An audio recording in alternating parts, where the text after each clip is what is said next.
The Conservative leadership election is hotting up as James cleverly embarrasses himself on the front page of the Daily Express today.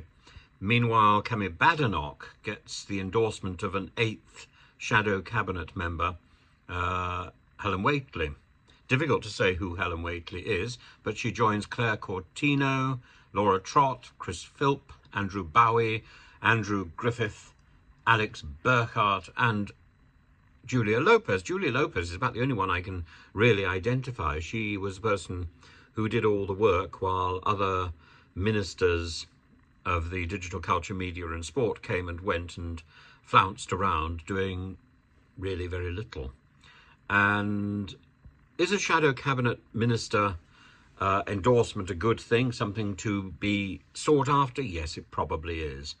At the moment, Robert Jenrick has received 28 votes to Badenoch's 22, so she needs as much help as she can get to leapfrog over jenrick.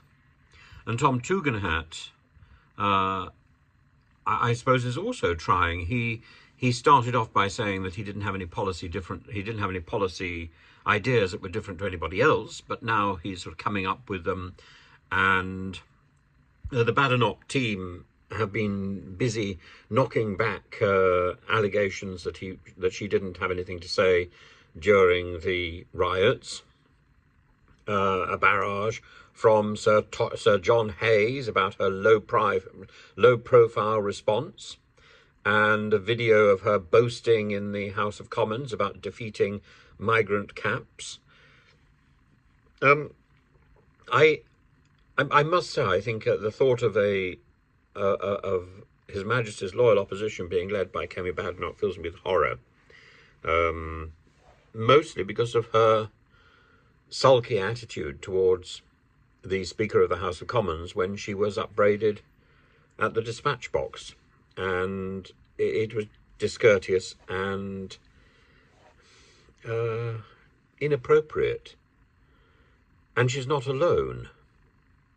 And I think a new leaf is about setting out a new standard of behaviour, and that standard of behaviour should be seen in the leadership.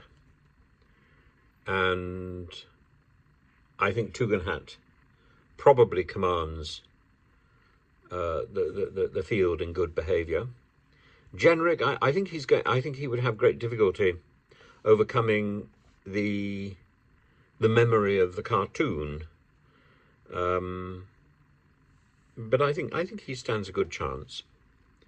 I think there's every probability that it will be Kemi Badenoch, or there will be a choice between Kemi Badenoch and Jenrick, and Badenoch will win.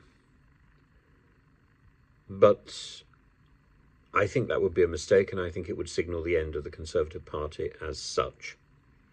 A Conservative Party which defines itself in opposition by the same mistakes that it made during government is a party which is heading for the dogs.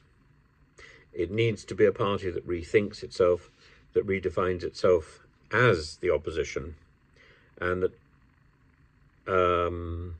that focuses on the job in hand rather than whinging about what they could do if they were back in power again. They're not going to be in power for some time yet. And for that reason, it would have probably been a better idea for Rishi Sunak to have held on so that so that real leaders could have been brought forward instead of these rebranded has-beens.